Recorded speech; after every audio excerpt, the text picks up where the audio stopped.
ევროპა და ამერიკა უკრაინის მხარდასაჭერად კიევი მეგობარი ქვეყნების პირველ საერთაშორისო კონფერენციას მასპინძლობს, სადაც უკრაინის კრიზისსა და ქვეყნის ევროინტეგრაციის პერსპექტივებზე მსჯელობენ. გამაფრთხილებელი შინაარსის იყო პეტრო პოროშენკოს სიტყვით გამოსვლა, როდესაც უკრაინის პრეზიდენტმა ომის განახლების საფრთხეებზე გააკეთა აქცენტი. ოფიციალური კიევი რიგი სამიტამდე ერთი თვით ადრე ევროკავშირთან უვიზო რეჟიმს და ორგანიზაციის წევრობის დაპირებას ითხოვს, რაზეც ადრესათა პასუხი ასეთია. ევროკავშირში გაწევრიანების გზა რეფორმებზე გადის. უკრაინასთან ერთად ორგანიზაციისგან ახალ სიგნალს იღებს რიგი სამიტის მონაწილე კიდევ ერთი ქვეყანა. მოლდოვა ევროკავშირის მეგობარია, ასეთია გზავნილი ევროპული საბჭოს პრეზიდენტისგან, რომელიც კიევიდან სამუშაო ვიზიტით კიშინიოვში ჩავიდა. ქეთი ქარდავას რეპორტაჟი.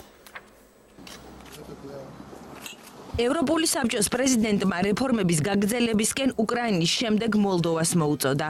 კიშინიოვში მყოფმა დონალდ ტუსკმა განაცხადა, რომ უვიზო რეჟიმი, რომელსაც მოლდოვასთან ერთწლიანი ისტორია აქვს, თანამშრომლობის გაღრმავების მაგალითად იქცა.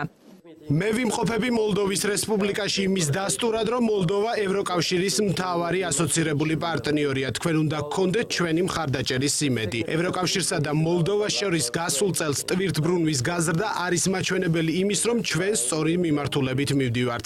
მაგრამ გასაკეთებელი კიდევ ძალიან ბევრია, იმისათვის, რომ ცვლილებებს მივაღწიოთ. მართლმსაჯულების რეფორმა, კორუფციასთან ბრძოლა ჩვენს წინაშე არსებული ორი ძირითადი პრიორიტეტია.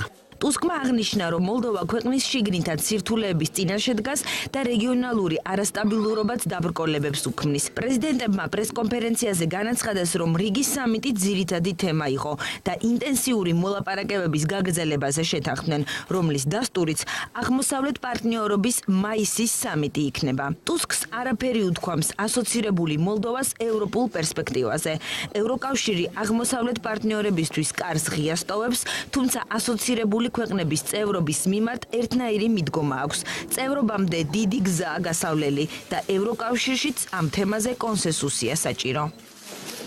ტუსკი პრეზიდენტის გარდა შეხვდა პრემიერ-მინისტრსაც. ევროპული საბჭოს პრეზიდენტმა მეორე პრესკონფერენციაზე განაცხადა, რომ მოლდოვა ევროპული ინტეგრაციის პროცესში ყველაზე იმედის მომცემი პარტნიორია.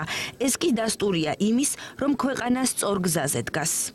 დღეს ტუსკი მოლდოვაში საუბრობდა, ჟან-კლოდ იუნკერი კი კიევში უკრაინის მეგობრებთან ერთად დაესწრო უკრაინის მხარდამჭერ პირველ საერთაშორისო კონფერენციას. ევროკომისიის პრეზიდენტმა განაცხადა, რომ უკრაინა ევროპული და არა აფრიკული ოჯახის წევრია. რუსეთს დავამარცხებთ, თუ უკრაინა წარმატებულ მაგალითად იქცევა, თავისუფლება გარანტირებული იქნება. ასეთი იყო უკრაინის ხელისუფლების წარმომადგენლების გამოსვლების სულისკვეთება. ქვეყანა საჭირო რეფორმებისთვის მზადყოფნას გამოთქვამს. პირველ პრიორიტეტად კი კორუფციის დამარცხებას ასახელებს. უკრაინა პრივატიზაციის ახალი კანონის მისაღებადაც ემზადება. მთავრობის მეთაურის სურვილია, რომ რუსულ კომპანიებს კონკურსში მონაწილეობა აეკრძალოთ. ყოველი დღე არის ბრძოლა უკრაინისთვის, უკრაინის მომავლისთვის, ბრძოლა დამოუკიდებლობისა და თავისუფლებისათვის, ტერიტორიული მთლიანობისთვის.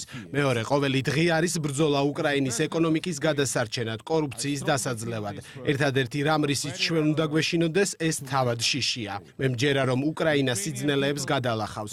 უკრაინელმა ხალხმა არაერთხელ დაამტკიცა, რომ არ ეშინიათ არც ერთ ფრონტზე. კონფერენციას 10-მდე საგარეო საქმეთა მინისტრი, ევროპელი პრემიერები და ვიცე-პრემიერები დაესწრნენ. საქართველოს მხრიდან კიევში იმყოფება ჯანდაცვის მინისტრი. საქართველოს მთავრობა ყოველთვის ცდილობდა, რომ ხარში ამოდგომოდა უკრაინას ამ მძიმე წლებში. ჩვენ შევძელით მოგზაურებული დახმარების გაწევა, როდესაც სექტემბერში ჰუმანიტარული დახმარება გამოუგზავნეთ, რომელიც მედიკამენტებს, ვაქცინებს და სხვა სახარჯ მასალებს მოიცავდა. ევროკავშირი უკრაინას 11 მილიარდი ევროს დახმარებას გამოუყოფს. 6 მილიარდი ევროს მობილიზება უკვე მოხერხდა.